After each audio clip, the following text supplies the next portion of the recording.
মনের মাঝে তুমি আছো মিশে, কিছুতেই ভোলা যায় না।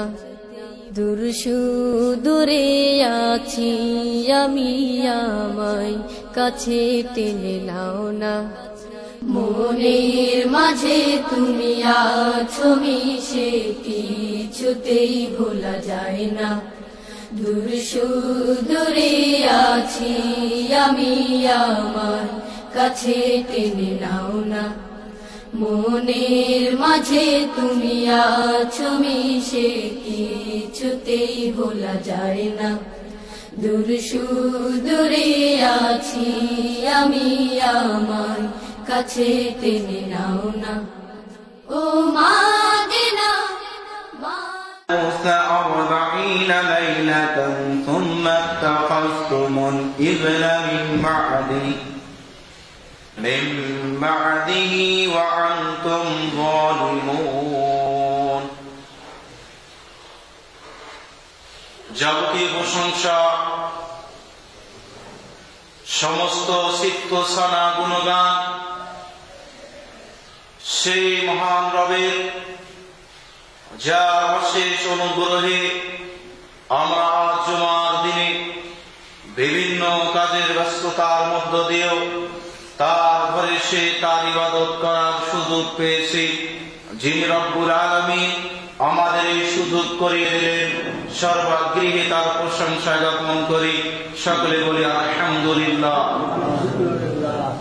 অতঃপর দরুদ ও সালাম বর্ষিত হোক বিশ্ব মানবতার মুক্তির দূত সাইয়্যিদুল মুরসালিন রাহমাতাল লিল আলামিন, যার আদর্শের মাঝে রয়েছে এহকালীন কল্যাণ, পরকালীন মুক্তি, সেই রাসূলের প্রতি অশেষ আশিস দরুদ ও সালাম সাল্লাল্লাহু আলাইহি ওয়াসাল্লাম। সম্মানিত উপস্থিতি, আমরা কুরআনুল কারীম থেকে ধারাবাহিক আলোচনা শুনতেছিলাম। এর ধারাবাহিকতায় আজকে আপনাদের সম্মুখে সূরাতুল বাকারা 51 নম্বর আয়াত তেলাওয়াত করেছি। এর উপর থেকে আলোচনা করতে গিয়ে যতদূর সম্ভব হয় আলোচনা চলবে ইনশাআল্লাহ। আমরা গত জুমায়, তার আগের জুমার আলোচনায় আমরা যে পর্যন্ত উপনীত হয়েছিলাম বা যে পর্যন্ত পৌঁছেছিলাম সেটা ছিল এই যে আল্লাহ তাআলা মূসা এবং তার কওম অর্থাৎ বনি ইসরাঈলকে ফেরাউনের কবল থেকে উদ্ধার করলেন, মুক্তি দান করলেন। নীল নদ পাড়ি দিয়ে মূসা এবং তার কওম বনি ইসরাঈল নীল নদ পার হয়ে গেলেন, আর ফেরাউন ও তার দলবল নীল নদের মধ্যে ডুবে দুনিয়ার জীবন থেকে তারা পরপারে চলে গেলেন।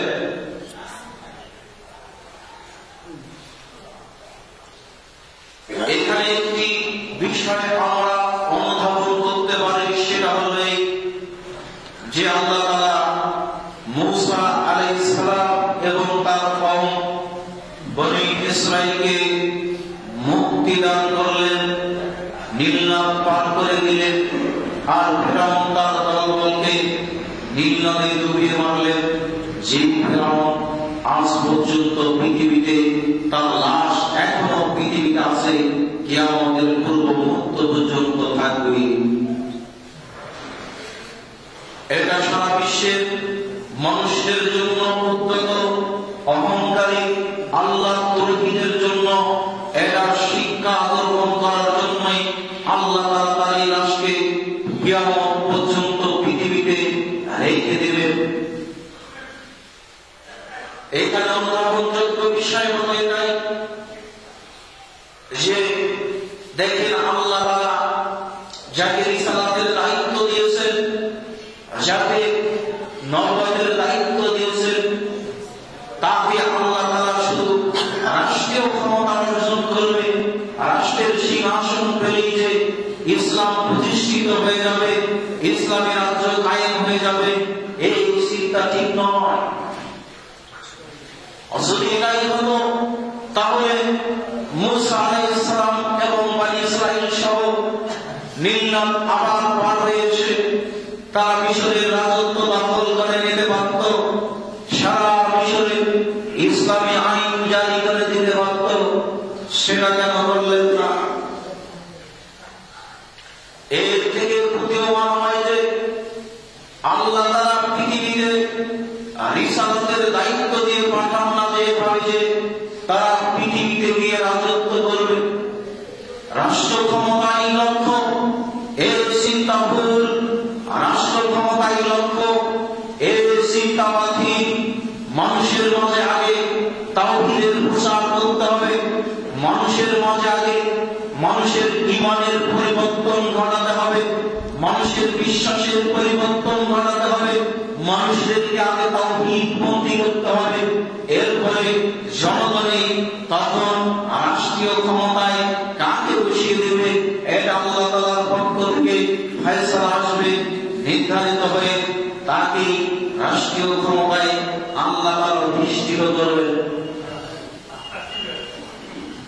শুনুন, এবার যখন মূসা এবং তার কওম নীল নদ পার দিয়ে চলে গেলেন, নীল নদ পার হয়ে গেলেন, আল্লাহ তাআলা মূসা আলাইহিস সালামের কাছে 40 দিনের ওয়াদা প্রতিশ্রুতি দিলেন। আল্লাহ তাআলা সে কথা বলতেছেন, ওয়া ইয ওয়া'আদনা মূসা 40 লাইলাতান সুম্মা তাখাসতুমুল ইজলা মিন বা'দিহি ওয়া আনতুম যালিমুন। আল্লাহ তাআলা বলেন, ওয়া ইয ওয়া'আদনা মূসা, যখন আমি মূসার নিকট থেকে ওয়াদা নিলাম, প্রতিশ্রুতি নিলাম, অঙ্গীকার নিলাম, 40 লাইলাতান 40 রাত্রি, সুম্মা তাখাসতুমুল ইজলা মিন বা'দি আনতুম যালিমুন, সুম্মা তোমরা ইত্তাখাসতুমুল ইজলা গোবৎসকে উপাস্য হিসাবে গ্রহণ করে নিলে, বাছুরকে গরুর বাছুরকে তোমরা উপাস্য হিসাবে, উপাসনার বস্তু হিসাবে গ্রহণ করে নিলে। মিন বা'দি, এই মূসা সেই প্রদানোত্তরের পর 40 দিন আল্লাহ তাআলার সঙ্গে মূসা ওয়াদাবদ্ধ হয়ে গেছে, তিনি 40 দিন তার কওম থেকে ভিন্ন থাকবে। এই সময় তার জাতি গোবৎসের পূজায় লিপ্ত হয়ে গেল। তাই আল্লাহ বললেন, আনতুম যালিমুন, তোমরা ছিলে জালিম, অত্যাচারী। আল্লাহ তাআলা বললেন যে মূসা আলাইহিস সালামের কাছ থেকে আল্লাহ তাআলা 40 রাত্রি ওয়াদা নিয়েছিলেন। আল্লাহ তাআলা 20 নম্বর সূরা তাওবার 85 নম্বর আয়াত থেকে 41 আয়াত পর্যন্ত এই বর্ণনা আল্লাহ তাআলা সুন্দরভাবে উপস্থাপন করতেছেন, যা আপনাদের সামনে আমি এখন উপস্থাপন করার চেষ্টা করতেছি। মনোযোগের সাথে একটু শোনার চেষ্টা করুন। আল্লাহ তাআলা বলতেছেন, ক্বালা ফাইন্না ক্বাদ ফাত্তানা কওমাকা মিন বা'দিকা ওয়া'দাল্লাহু ওয়াস-সাবিরিন। আল্লাহ তাআলা বলতেছেন যে ক্বালা, আল্লাহ তাআলা বললেন, ফাইন্না, নিশ্চয়ই, ক্বাদ ফাত্তানা কওমাকা, তোমার সম্প্রদায়, তোমার কওম, তোমার সম্প্রদায় অর্থাৎ মূসা আলাইহিস সালামকে আল্লাহ তাআলা বলতেছেন যে তোমার কওম, তোমার সম্প্রদায় ফিতনার মধ্যে, পরীক্ষার মধ্যে পড়ে গেছে। তুমি আমার নিকটে চলে এসেছো, আর এই চলে আসার সুযোগে আমি তাদেরকে পরীক্ষায় ফেলে দিয়েছি, তারা পরীক্ষায় পড়ে গেছে। 29 নম্বর সূরা আন-নাবুতের 2 নম্বর আয়াতে আল্লাহ তাআলা বলতেছেন যে মানুষ যেন এই ধারণা না করে, আসিবান নাস আইয়াতরাকু আইয়াকুলু আমান্না ওয়া হুম লা ইফতানুন। মানুষকে ধারণা করে যে আমি তাদেরকে ছেড়ে দেব যখনই তারা বলবে আমরা ঈমান এনেছি। ওয়ালাকাদ ফাতান্নাল্লাযীনা মিন ক্বাবলিহিম ফালা ইয়ালামান্নাল্লাযীনা সাদাকু ওয়া লা ইয়ালামান্নাল কাযিবিন। বরং আমি শুধু তাদের নয়, তাদের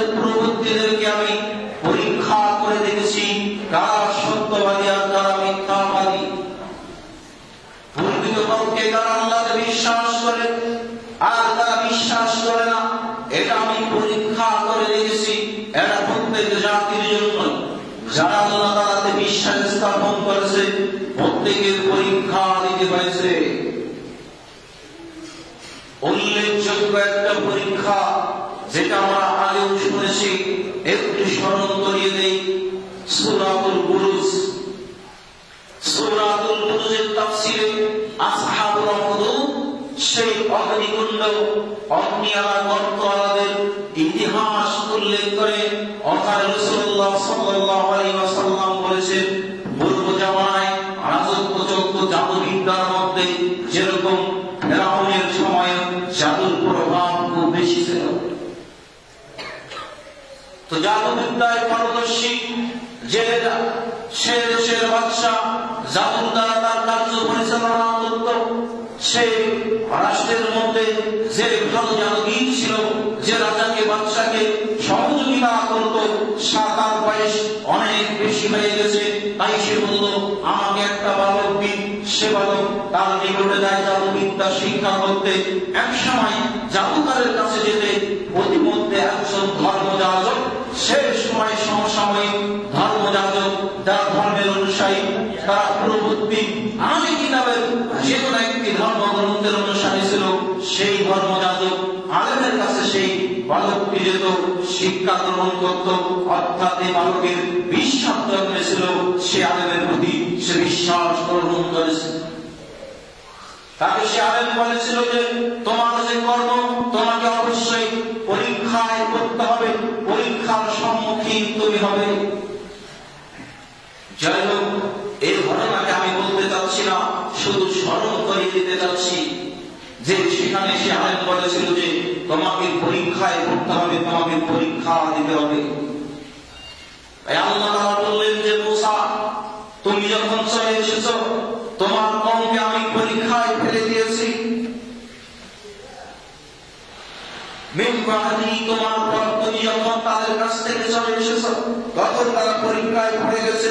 ওয়া আযাল্লাহু ওয়াসতামিনি, সামিরি তাদেরকে পথভ্রষ্ট করেছে, বিপথগামী করেছে, সব পথ থেকে বিচ্যুত করেছে সামিরি নামের এক ব্যক্তি। বনী ইসরাঈলের মধ্যে একজন ব্যক্তি ছিল যার নাম ছিল সামিরি, যার নাম আল্লাহ তাআলা এখানে উল্লেখ করলেন। এরপরে মুসা আলাইহিস সালাম তার কওমের নিকটে চলে আসলেন, ফিরে আসলেন। ওয়াজবানা আসিফান, ক্রোধ নিয়ে রাগান্বিত অবস্থায়। আমার পূর্বে জেনেছি যে মুসা আলাইহিস সালামের প্রচন্ড রাগ ছিল। সূরা আরাফে এসেছে মুসা আলাইহিস সালাম যখন ফিরে আসলেন, তার এই কওমের কাহিনী শুনে তারা যে বৎসকে পূজা শুরু করে দিয়েছে, সে রাগান্বিত হয়ে গেল। তাওরাতের গ্রন্থগুলো মাটিতে ফেলে দিয়ে তার ভাই হারুনের চুলকে টেনে ধরে বললেন, আমি তোমাকে যে দায়িত্ব দিয়েছিলাম তুমি এই দায়িত্বের অবহেলা করেছো, আমার এ দেওয়া কাজকে তুমি এটাকে ঠিকভাবে পালন করতে পারোনি, তোমার কারণে বনী ইসরাঈল বিভ্রান্তে পড়ে গেছে।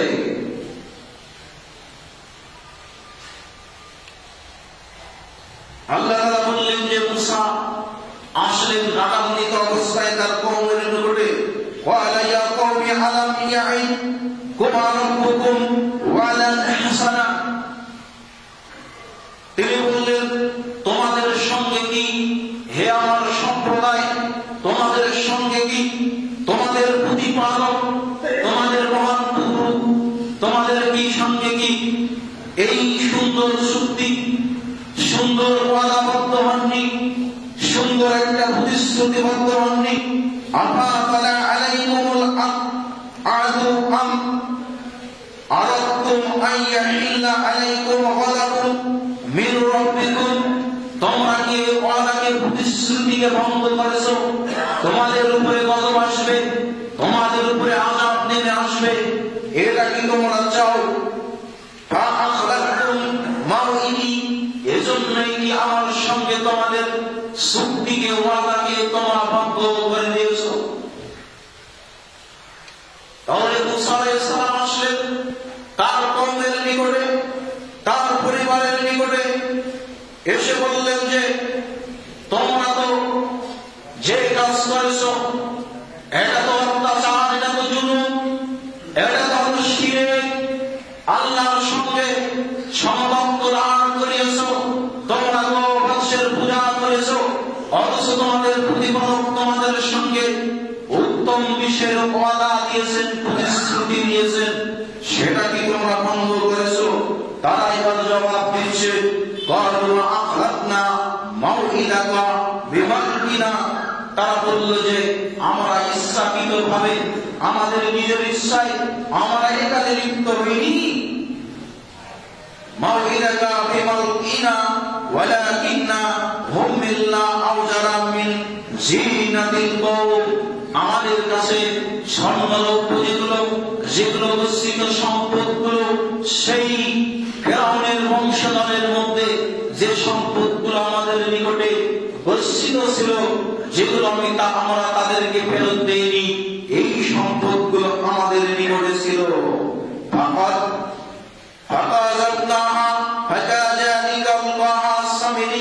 আমরা সেগুলোকে আগুনের মধ্যে নিক্ষেপ করেছি, সামেরিও নিক্ষেপ করেছে।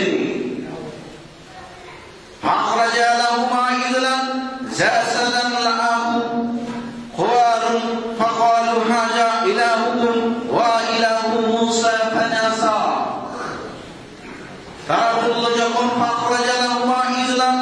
যখন সেখান থেকে একটা গোবৎস আকার ধারণ করে নিল, গোবৎস তৈরি হয়ে গেল, অর্থাৎ তাদের যেগুলো সম্পদ গচ্ছিত ছিল ফিরআউনের বংশদের মধ্য থেকে, এগুলোকে তারা আগুনের গর্ত করে আগুনে নিক্ষেপ করে দিল, আগুনে ফেলে দিল।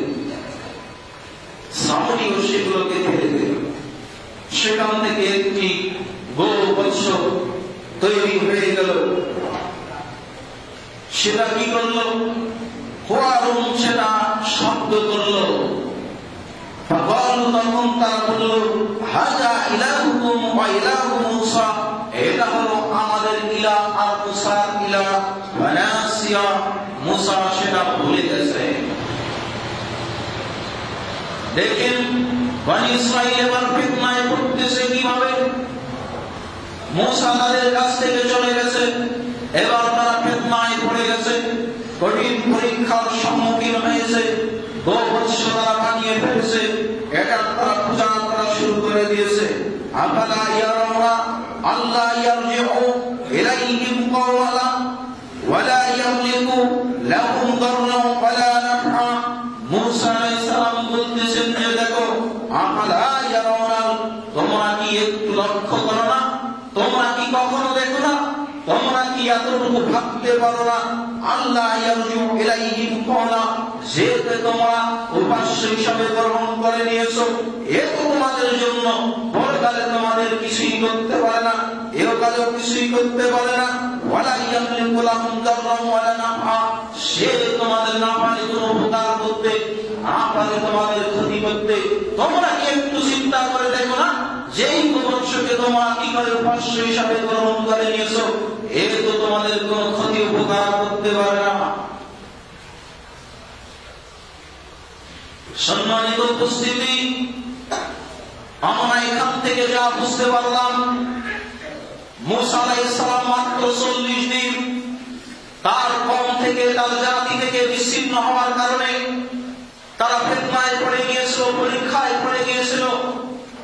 আজ থেকে 1400 বছর পূর্বে বিশ্বনবী মুহাম্মদ রাসূলুল্লাহ সাল্লাল্লাহু আলাইহি ওয়াসাল্লাম পৃথিবী ছেড়ে একেবারে চলে গেছেন। মূসা আলাইহিস সালাম পৃথিবী ছেড়ে চলে যাননি, মাত্র 40 দিন তার জাতির সঙ্গ থেকে দূরে ছিলেন। এই 40 দিনের মধ্যে তারা ফিতনায় পড়ে গেল। 40 দিনের মধ্যেই তারা আল্লাহর সমকক্ষ দাঁড় করে ফেলল, আল্লাহর সঙ্গে শিরক স্থাপন করে ফেলল।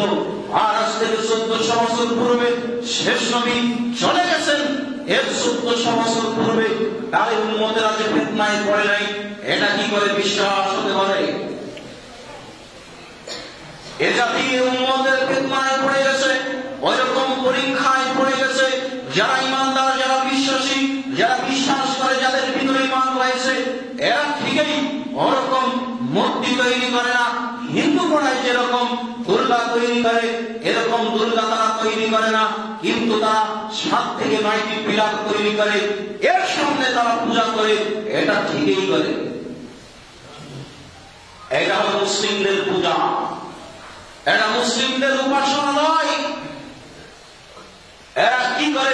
খাম্বার কাছে, পিলারের কাছে দাঁড়ায়। দেখেন আল্লাহ তাআলা বলতেছেন যে তারা কি খেয়াল করে না, লক্ষ্য করে দেখে না, তারা কি একটু ভেবে দেখে না এগুলো তাদের কোন উপকারে আসে না, এগুলো তাদের কোন কল্যাণ করতে পারে না, এগুলো কোন ক্ষতি করতে পারে না। আমরা যে পিলারের কাছে দাঁড়াই, ওই পিলার আমাদের কোন ক্ষতি, কোন উপকার কিছুই করতে পারে না। তবু মুসলিমরা ওখানে দাঁড়ায়। আমরা বারবার জেনেছি যে কবরে যে মানুষটা শুয়ে রয়েছে, এ মানুষটা নিরুপায়, এ মানুষটা অসহায়, এর থেকে অসহায় আর কেউ নেই। সাগরে দুরন্ত মানুষ যেরকম অসহায়, এর থেকেও বেশি অসহায় হলো যে মানুষটা কবরে শায়িত রয়েছে। এরপর এই মানুষটার কাছে গিয়ে আমরা কল্যাণ ভিক্ষা করি। এর থেকে বড় ভিন্না, এর থেকে বড় পরীক্ষা মুসলিমদের আর কিছু হতে পারে না। মুসলিম জাতির একটু চিন্তা করা দরকার, একটু ভেবে দেখার দরকার। আল্লাহ তাআলা বিবেক দিয়েছেন, বুদ্ধি দিয়েছেন, জ্ঞান দিয়েছেন, এটা দিয়ে অনুধাবন করা দরকার, এটা দিয়ে একটু বোঝার দরকার, একটু চেষ্টা করা দরকার। এজন্য আগে আপনাদেরকে আমি বলেছিলাম যে আমি এই কিসসা কাহিনী আপনাদের সামনে যে ইতিহাসকে তুলে ধরেছি বনী ইসরাইলের, এটা কোন নিছক কিসসা কাহিনী নয়, বরং এর মাঝে আমাদের জন্য শিক্ষণীয় রয়েছে। আমাদের কর্মের সঙ্গে তাদের অনেকগুলো কর্মমিল রয়েছে। বর্তমান সময়ে সমসাময়িক মুসলিমদের উপরে যে নির্যাতন হইল, গত বছরে, গত 17 সালের শেষের দিকে আমরা যে নির্যাতন দেখলাম, নাম নদীতে রক্তে লাল হয়ে গিয়েছিল, সেই ইতিহাস, সেই ফেরাউনের ইতিহাসকে আজকে দমিয়ে দিয়েছে। এরপরও সেই শান্তি সংঘ, যেটাকে আমরা বলতে পারি না শান্তির সংঘ, সেটা এখনো পর্যন্ত চল করে রয়েছে। মাঝে মধ্যে 2-1টা মিটিং দেয় আর আমাদেরকে শুধু সান্ত্বনা দেয় যে আমরা একটা সুন্দর ব্যবস্থা করতেছি, সমাধানের চেষ্টা করতেছি, কিছুই করতেছে না। এসব ধোঁকাবাজি ছাড়া কিছু নয়। জাহিলিয়ার যুগে সে সময়ে রাসূলুল্লাহ সাল্লাল্লাহু আলাইহি ওয়াসাল্লামের বয়স যখন 15 বছর, সে সময়ে নির্যাতিত মানুষদেরকে সহযোগিতা করার জন্য হিলফুল মুজাহাদ অর্থাৎ শান্তি সংগ্রামে একটা সংঘ প্রতিষ্ঠা করা হয়েছিল, যেটা নির্যাতিত মানুষদেরকে সহযোগিতা করবে, তাদের পাশে দাঁড়াবে। সেই আইয়ামে জাহিলিয়াত আর বর্তমানে জাহিলিয়াতের মধ্যে বিন্দু পরিমাণ কোন পার্থক্য নেই। সেই সময়ের যা পরিস্থিতি, বর্তমান সময়ের পরিস্থিতি তার চাইতেও বড় কঠিন এবং জটিল। সে সময় তো কুরআন নাযিল হয়নি, সে সময় তো রাসূলুল্লাহ সাল্লাল্লাহু আলাইহি ওয়াসাল্লামের রিসালাত ছিল না, কিন্তু এখন তো কুরআন এবং হাদিস স্পষ্ট রয়েছে, কোনটা হালাল কোনটা হারাম সেটা স্পষ্ট রয়েছে। এরপর মানুষ আজকে হালালকে বাদ দিয়ে হারামের দিকে অগ্রসর। যত বেশি ওয়াজ করা হচ্ছে, যত বেশি বক্তৃতা মানুষ শুনতেছে, তত যেন হিতে বিপরীত দিকে চলে যাচ্ছে। যত পর্দার ওয়াজ করা হচ্ছে, মানুষরা তত পর্দাকে আরো তুলে দিচ্ছে।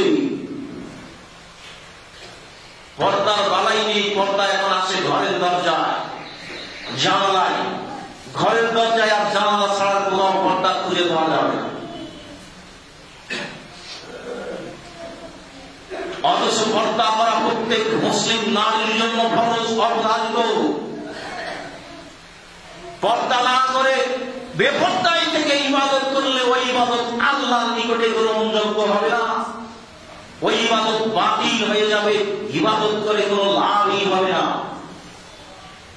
যখন পোশাক নেই তখন ভিন্ন কথা, পরিস্থিতি যখন এরকম হয় তখন ভিন্ন কথা। স্বাভাবিক অবস্থায় পর্দাবিহীন চলাফেরা করলে তার ইবাদতের কোন মূল্য নেই, তার কোনেই নেই, তার অধীনস্থদের তার কোন মূল্য নেই। এদিকে মুসলিমরা আজকে সতর্ক নয়। যত বেশি আলোচনা হয় তত বেশি পরিণ হয়ে যায়।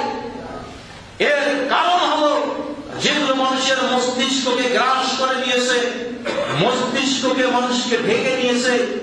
নেশাদার দ্রব্য যেরকম মানুষের বিবেককে বুদ্ধিকে লোপ করে দেয়, ঠিক সেরকম মিডিয়া মানুষের মেধাকে লোপ করে দিয়েছে, এটাকে গ্রাস করে নিয়েছে। এজন্য মিডিয়াতে যা প্রচার হচ্ছে এটাই মানুষ বাস্তবে যা প্রচার করছে এটাই মানুষ অনুসরণ করে যাচ্ছে।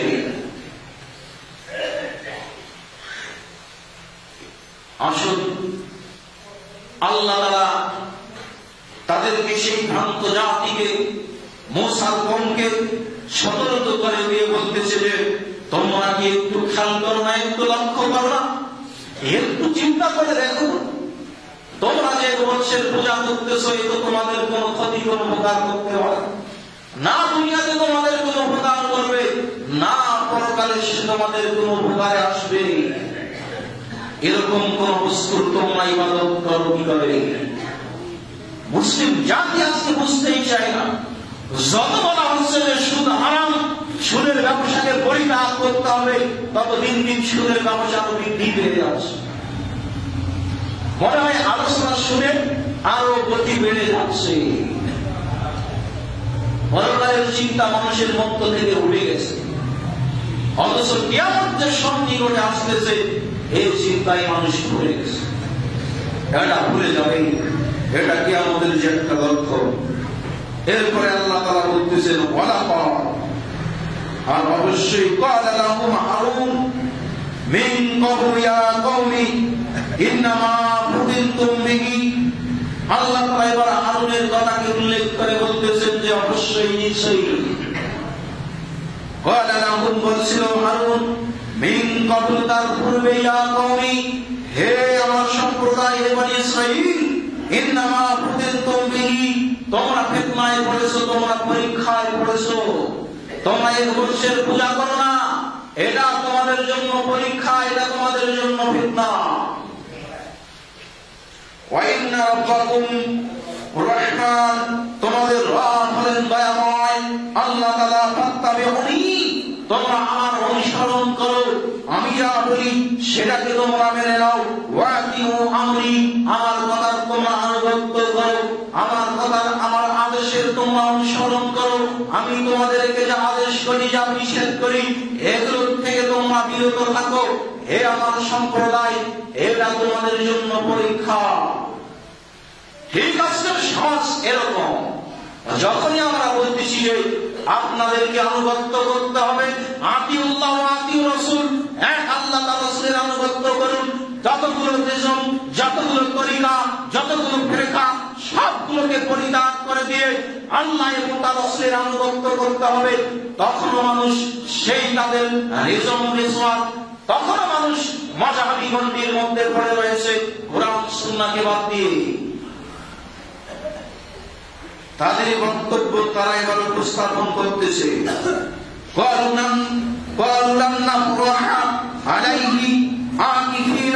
তারা বলল যে আমাদেরকে যতক্ষণ না মুসা নিজে এসে আমাদের কাছে আসবে না, আলাইহি আমাদের নিকটে আসবে, আফিনা যতক্ষণ না মুসা আমাদের নিকটে আসে, আমাদেরকে নিষেধ না করবে, ততক্ষণ আমরা এই কাজ করেই যাব। হাত্তা ইয়ারজিআ ইলাইনা মুসা, যতক্ষণ না মুসা আমাদের নিকটে আসবে। তারা বলতেছে, তাদের বক্তব্য দেখেন, হারুন যখন তার কওমকে বলল তোমরা এই কাজ করো না, গোবৎসের পূজা করো না, এটা তোমাদের জন্য পরীক্ষা, এটা তোমাদের জন্য ফিতনা।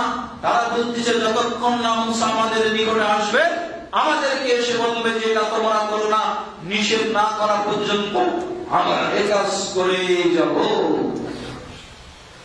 এখন যদি আমরা বলি এটা করা যাবে না, এটা রাসূলের পদ্ধতি নয়, তখন বলেছে রাসূল তো নিষেধ করেনি। তাদের বক্তব্য আর বর্তমান সমাজের মানুষের বক্তব্য খুবই আছে, একটু বিপরীত নেই। দেখেন তারা বলতেছে যে যতক্ষণ না মুসা নিজে এসে আমাদেরকে নিষেধ করবে, আমরা ততক্ষণ এটাকে ছেড়ে দেব না। বর্তমান সমাজের কিছু আলেম দাঁড়িয়েছে যে নিষেধাজ্ঞা নেই, এজন্য আমরা এটা করে যাব, আজীবন করে যাব, মৃত্যু পর্যন্ত আমরা করে যাব, যেহেতু রাসূল নিষেধ করেননি। তো তাদের সময় মুসা ফিরে আসবে, নিষেধ করবে, সুযোগ ছিল। কিন্তু এখন রাসূলুল্লাহ সাল্লাল্লাহু আলাইহি ওয়াসাল্লাম ফিরে আসবেন, নিষেধ করবেন, এই সুযোগ আর নেই, বন্ধ হয়ে গেছে। কিয়ামত পর্যন্ত আর এই সুযোগ আসবে না। এজন্য যারা এ কথা বলবে তারা ওদের শামিল, তারা ওদের সঙ্গে কাল কিয়ামতের মাঠে ওদের কাতারে তাদের দাঁড়াতে হবে। এজন্য প্রস্তুতি গ্রহণ করুন। হে আলেম সম্প্রদায়, আপনাকে আল্লাহ তাআলা ইলম দিয়েছে, ওয়ারিস বানিয়ে দিয়েছে নবী রাসূলের। আপনি হলেন ওয়ারিস। আল্লামা ওয়ারিসাতুল আম্বিয়া, নবী রাসূলের ওয়ারিস হলেন আলেমরা। নবী রাসূলের সম্পদেরকে ওয়ারিস হয় না, হয় শুধু তাদের জ্ঞানের। আল্লাহ আপনাদেরকে জ্ঞান দিয়েছে, বুদ্ধি দিয়েছে, বোঝার চেষ্টা করুন। রাসূলুল্লাহ সাল্লাল্লাহু আলাইহি ওয়াসাল্লাম যেটা করেননি, তার আদর্শ যেটা নয়, সেটাকে আপনি বাস্তবায়ন করার জন্য নিষেধের দলিল খুঁজতেছেন। এ দলিল খুঁজতে খুঁজতে আপনার ঈমান হারিয়ে যাবে, আপনি বিপদগামী হয়ে যাবেন, পরকাল ক্ষতিগ্রস্ত করে ফেলতেছেন। এখনো সংশোধন হওয়ার সময় রয়েছে, সংশোধন হয়ে ফিরে আসুন, নচেৎ পরকাল হারিয়ে যাবে, ক্ষতিগ্রস্ত হয়ে যাবে।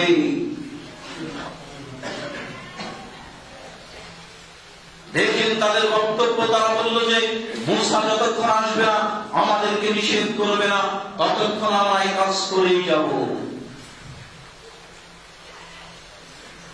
قال يا هارون ما منعك إذ رأيتهم ضلوا قال এবার মুসা আলাইহিস সালাম ফিরে আসলে মুসা হারুনকে ধরে ফেললেন, বললেন ইয়া হারুন, হে হারুন, মা মানাকা, কিসে তোমাকে নিষেধ করেছে, কিসে তোমাকে বাধা প্রদান করেছে, ইয রাআইতুম জাল্লুন, এই যে তোমরা পথভ্রষ্ট হয়ে গেছো, এই যে পথভ্রষ্ট হয়ে গেলে তোমরা, এটাতে তোমাদের কে ধোঁকায় ফেললো?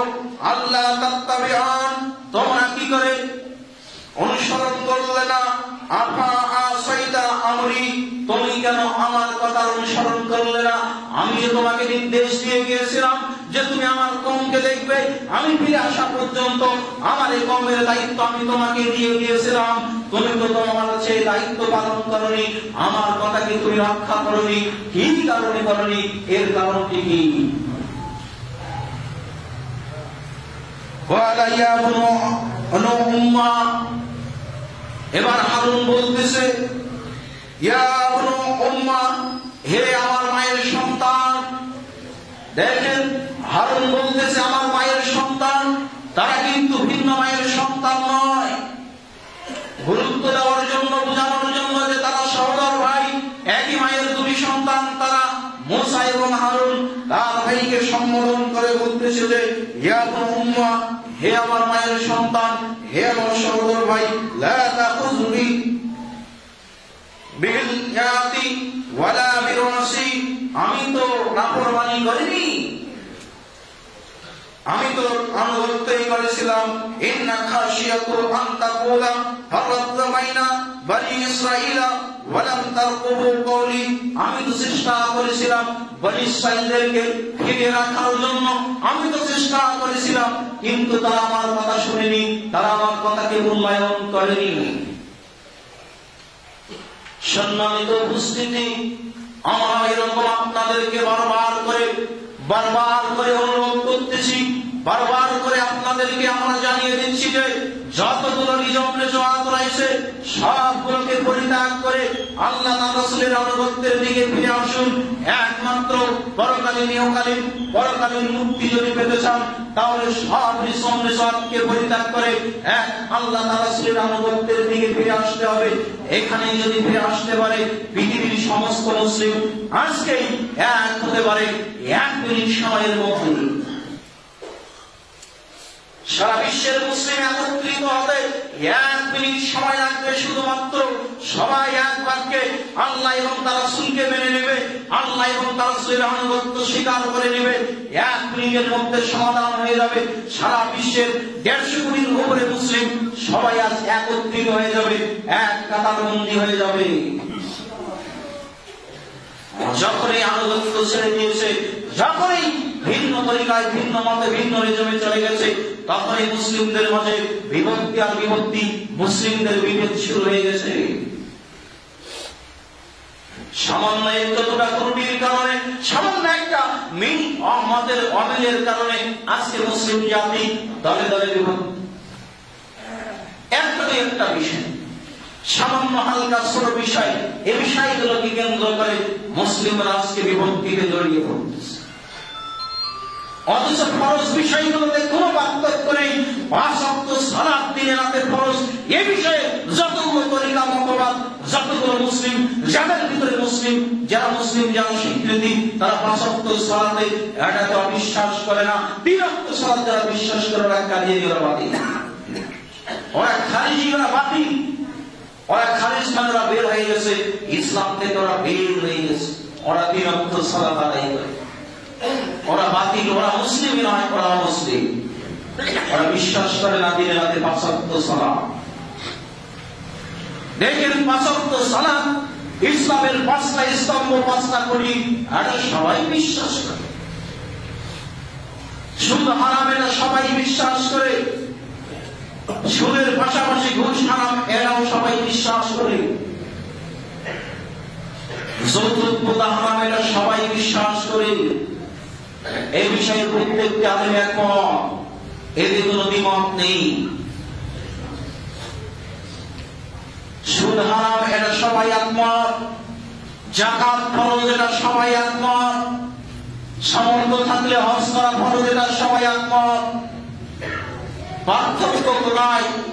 পার্থক্য হয় এই ইবাদতগুলো পরিচালনার ক্ষেত্রে। ওই ইবাদতগুলো করতে গিয়ে এই পার্থক্য, এই ইবাদতে কোনো পার্থক্য নেই, ইবাদত করার পদ্ধতিতে পার্থক্য।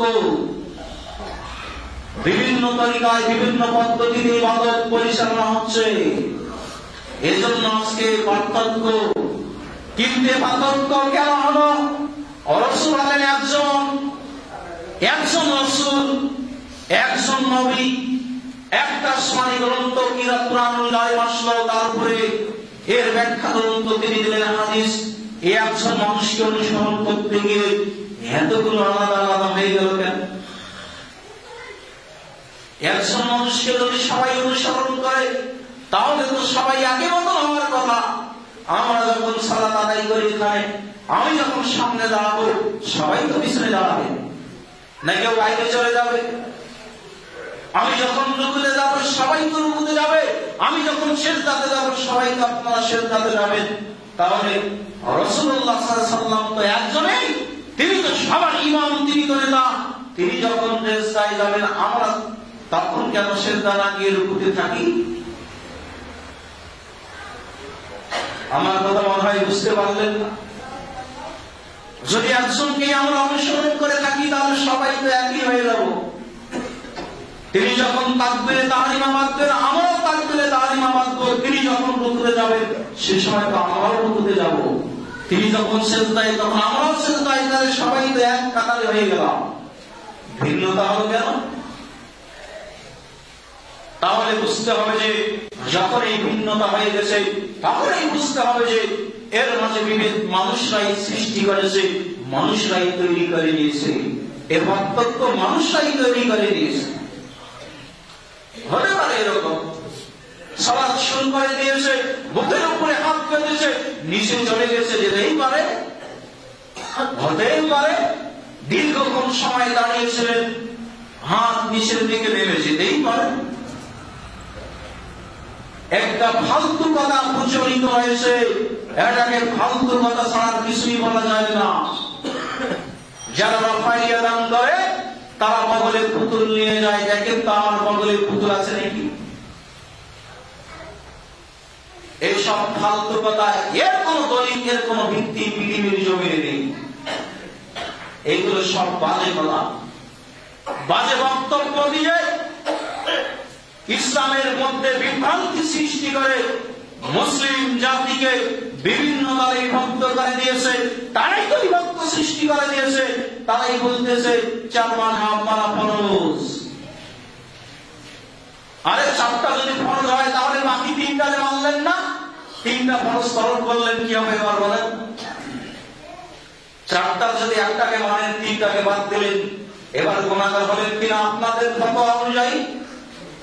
ফরজ তরক করলে কি হয়? মানুষ কবিরা গুনাহ করে, ফরজ তরক করলে গুনাহগার হয়ে যায়। তাহলে নিজেরাই নিজেদেরকে গুনাহগার বলে দাবি করতেছেন নাকি? এভাবে আজকে জাতির মধ্যে বিভক্তি সৃষ্টি করে দিয়েছে। যখন আমরা সংশোধনের কথা বলি তখন বলে এরাই হলো ফিতনাবাজ, এরাই হলো সমস্যা, এরাই সমস্যা সৃষ্টি করতেছে। দেখেন বিষয়টা উল্টিয়ে ধরে। আসলে আমরা বলি যে ফিতনা কেন হবে, বিভক্তি কেন হবে? রাসূলুল্লাহ সাল্লাল্লাহু আলাইহি ওয়াসাল্লাম হলেন একজনকে যদি আমরা অনুসরণ করি তাহলে তো আমাদের মাঝে বিভক্তি আসার কোন প্রশ্নই আসে না। কি করে মুসলিমরা আজকে বিভক্তি হতে পারে? কি করে বিভিন্ন দল এতগুলো দলে বিভক্ত হতে পারে? তবে বিভক্তি যে হবে একথা রাসূলুল্লাহ সাল্লাল্লাহু আলাইহি ওয়াসাল্লাম 1400 বছর পূর্বেই বলে দিয়ে গেছে। ইন্না বানি ইসরাঈল তাফারাকা আলা 72 মিল্লাহ। বনি ইসরাঈল 72 দলে বিভক্ত ছিল। ওয়া তাফতারিকু আলা উম্মতি 33 মিল্লাহ। আমার উম্মত 73 দলে বিভক্ত হবে। কুল্লুহুম ফিন্নার, প্রত্যেকটা দলই জাহান্নামে যাবে, প্রত্যেকটা কাতার জাহান্নামে যাবে। ইল্লা মিল্লাতিন ওয়াহিদা, একটা মাত্র দল থাকবে, একটা মাত্র গোত্র থাকবে, একটা মাত্র 72 দলের মধ্যে একটা দল থাকবে, এরাই শুধু জান্নাতে যাবে। তাহলে সম্মানিত উপস্থিতি, যে দলের জনসংখ্যা বেশি, যে দলের অনুসারী বেশি, সেটাই হক দল, এটা বিশ্বাস করা ঠিক নয়। এটা চিন্তার বিষয় নয় যে এতগুলো মানুষকে ভুল করতে পারে, এতগুলো মানুষকে ভুল পথে রয়েছে, এ কথা বলা সমীচীন নয়। দেখেন পরিস্থিতি আপনাদেরকে দেখালাম যে মুসা আলাইহিস সালাম মাত্র 40 দিন তার কম থেকে ঘুরেছিলেন, এতেই তারা শিরকে লিপ্ত হয়ে গেছে। আজ থেকে 1400 বছর পূর্বে বিশ্ব নবী, শেষ নবী ইন্তেকাল হয়ে গেছে। এরপরে আর কিয়ামত পর্যন্ত তিনি আসবেন না। তাহলে এই জাতি যে শিরকের মধ্যে লিপ্ত, এই জাতি যে অন্ধকারের মধ্যে লিপ্ত, এই অন্ধকার থেকে শিরক থেকে আলোর দিকে কে নিয়ে আসবে? এই দায়িত্ব কার উপরে? মুসা আলাইহিস সালাম হারুনের উপরে দিয়েছিলেন 40 দিনের দায়িত্ব। তিনি পারেননি তার কমকে ধরে রাখতে 40 দিন, মাত্র 40 দিন ধরে রাখতে পারেননি। তার জাতি বিপদগামী হয়ে গেল।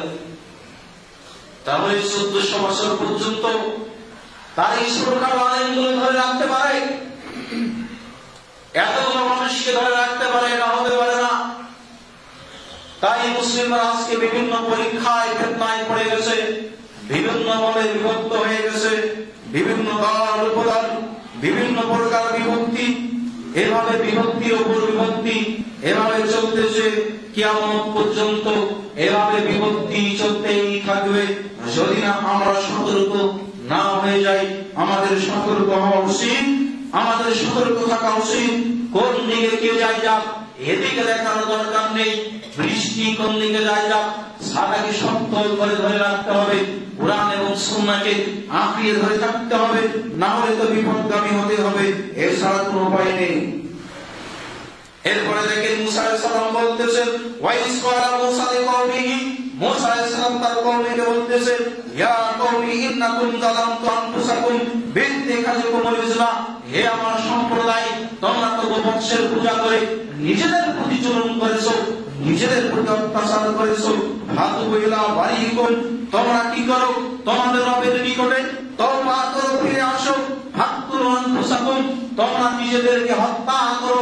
এটা তোমাদের পাপ থেকে বেঁচে যাওয়ার জন্য, তোমাদের এই পাপ থেকে বাঁচার জন্য, জুলুম থেকে পরিত্রাণের জন্য তোমাদের উপায় হলো তওবা করে তোমরা নিজেদেরকে হত্যা করবে। এটা হলো তোমাদের সংশোধনী। জালিকুম খায়রুল লাকুম ইনদা বারিকুম, এটা তোমাদের জন্য উত্তম কল্যাণকর, তোমাদের প্রতিপালকের নিকটে। ফাতাবা আলাইকুম, তিনি তোমাদেরকে তওবাকে গ্রহণ করলেন। ইন্নাহু হুয়াত তাওয়াবুর রহিম, তিনি ক্ষমাশীল পরম দয়ালু। এর সম্মানিত উপস্থিতি, আমরা যদি অতীত জীবনে গুনাহ করে থাকি, পাপ করে থাকি, শিরক করে থাকি, জানাই অজানায়, ইচ্ছায় অনিচ্ছায়, এর জন্য আমরা সর্বদাই শিরক থেকে বাঁচার জন্য আমরা চেষ্টা করে যাব। শিরক থেকে বাঁচার জন্য একটা দোয়া রয়েছে, ছোট্ট একটি দোয়া শিরক থেকে বাঁচার জন্য। আল্লাহুম্মা ইন্নী আউযু বিকা আন উশরিকা বিকা ওয়া আনা আ'লামু ওয়া আস্তাগফিরুকা লিমা লা আ'লাম। এই সামান্য একটু দোয়া আমরা প্রত্যেকে এটাকে মুখস্থ করে নেওয়ার চেষ্টা করব। প্রত্যেকে মুখস্থ করে প্রতিদিনে আমরা যতবার পারি, আমাদের যখনই স্মরণ হয়ে যাবে তখনই আমরা এই দোয়াটি পাঠ করব। কারণ আমাদের অজান্তে অনেক সময় শিরক হয়ে যায়, যেটা আমরা বুঝতে পারি না, যেটা আমরা অনুধাবন করতে পারি না। এজন্য সম্মানিত উপস্থিতি, আমরা যে আজকের এই আলোচনা শুনলাম, এর থেকে আমরা যেন অনুধাবন করে আমাদের জীবনকে সেভাবে আমরা পরিচালন করার চেষ্টা করি। আল্লাহ তাআলা আমাদের প্রত্যেককে কবুল করে নিক। আল্লাহুম্মা আমিন। বারাকাল্লাহু ফিল কুরআনিল আযীম ওয়া নাফা'নাল্লাহু বিল কুরআন।